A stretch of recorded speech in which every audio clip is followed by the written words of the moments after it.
Boom!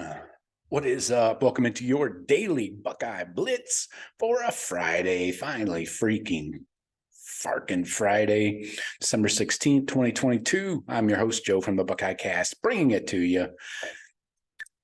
We'll get into the game breakdown in the coming weeks. We got like 2 weeks till a game, more than 2 weeks, actually, till the Buckeyes go down to Atlanta for the Peach Bowl.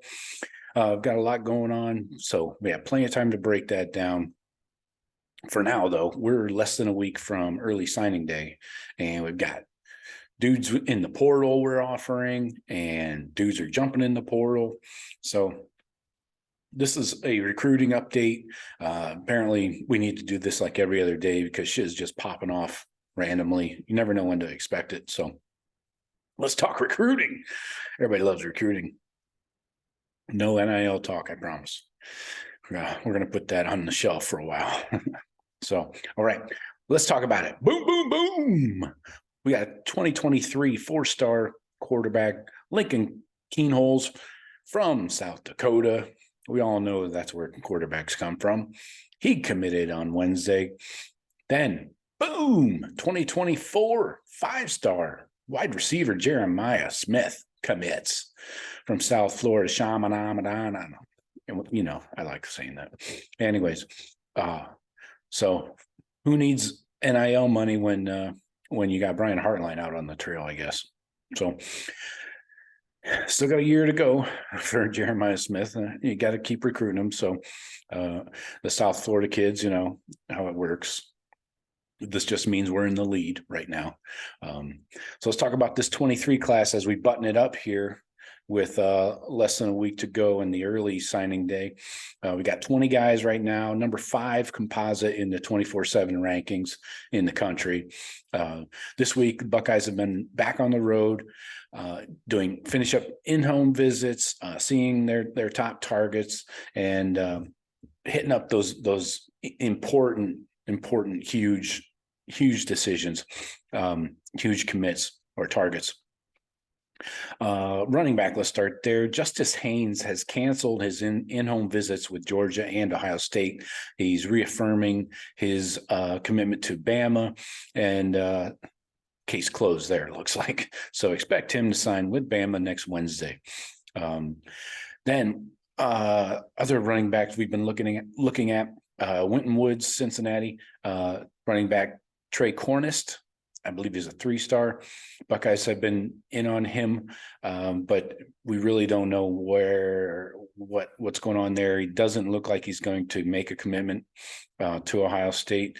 It's leaning Kentucky. Same for the Georgia 3-star Jamarion Wilcox, looking like Kentucky there as well. So Kentucky rating the running backs. But we do have a new guy on the radar. He is Mr. Football in Ohio, so I like the sound of that right off the bat. His name is Lamar Sperling. He's currently committed to Buffalo. Yeah, I know, Buffalo, not a Power 5 school. He's from Archbishop Hoban up in Akron. He'll be visiting Ohio State this weekend with his parents. This past year, as a senior, he ran for almost 3,900 yards and 58 touchdowns. Wow. Some impressive numbers. I got him at like 5'11", 190.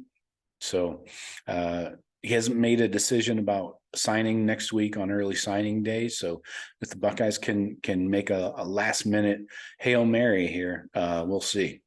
So I'm sure the family will enjoy the visit this weekend in Columbus.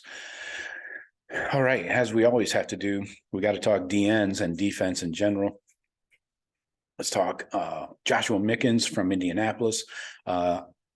We expect him, I expect him anyways, to silently commit to the Buckeyes next week and send in his letter of intent on Wednesday, but he will not make that public, and he will announce that January 7th at the All-American Bowl.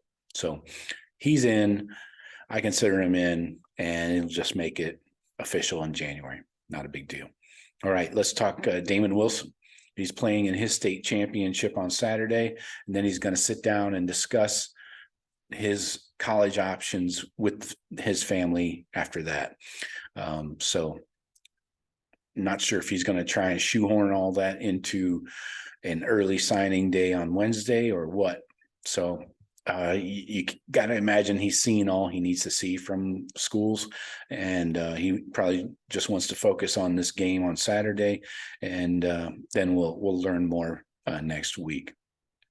Mateo Uyunglele. Nothing on a decision date there. No word either way.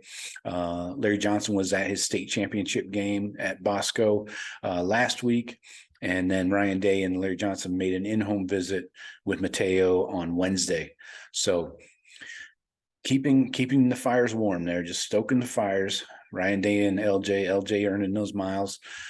So I'm holding out hope. I think we get Damon Wilson.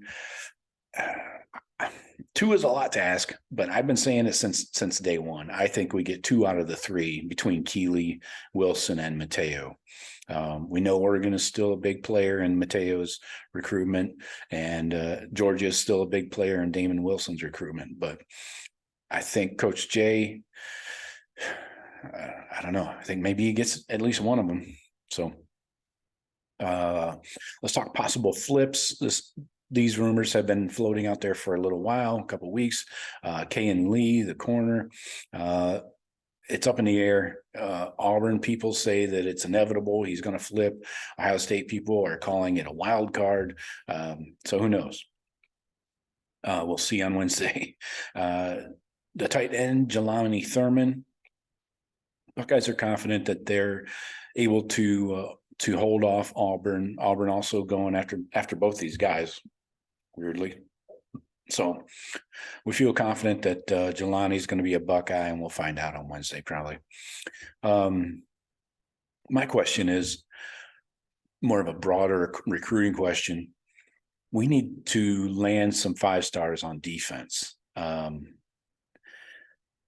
Why don't we have a Brian? It seems like we don't have a Brian Hartline on the defensive staff, right? A guy that is consistently bringing in 5 stars. I know we've had a lot of turnover on the staff. This past year was most of their, except for Larry Johnson, it was everybody's first year.